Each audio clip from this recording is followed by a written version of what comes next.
Sljedeći će se ovom našem veličanstvenom skupu obratiti Ladislav Ilčić, predsjednik udruge Glas roditelja za djecu Grozd.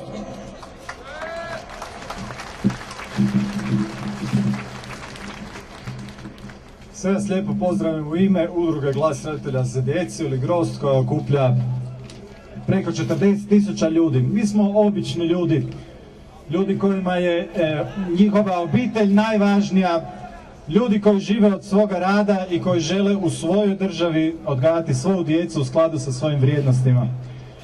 Istim onim vrijednostima koji su nas ujedinili u ratu: zajedništvo, domoljublje, spremnost na žrtvu, poštenje, vjera, ponos. Vrijednosti su to koje, nažalost, već više od 10 godina u Hrvatskoj ne predstavlja niti jedna politička opcija.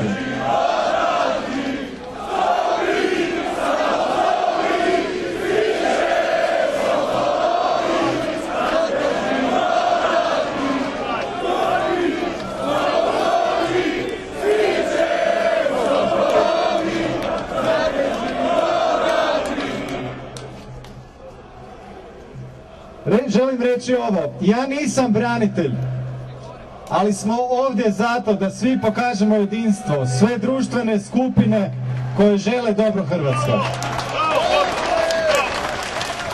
U to vas ime pozdravljam i želim reći još jednu stvar samo, evo samo da nam se pridruže novi sudionici.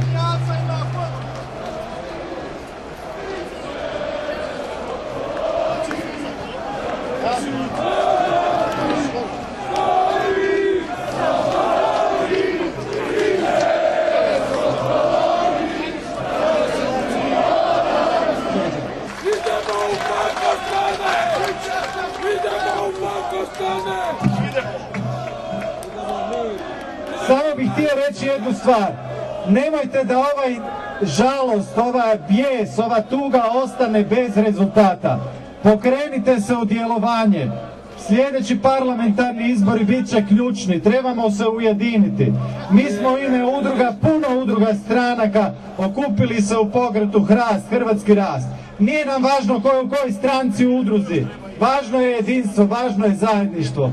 Zato raspitajte se, pokrenite se, aktivirajte se. To je ono što trebamo pokrenuti ovu žalost. Hvala lijepo.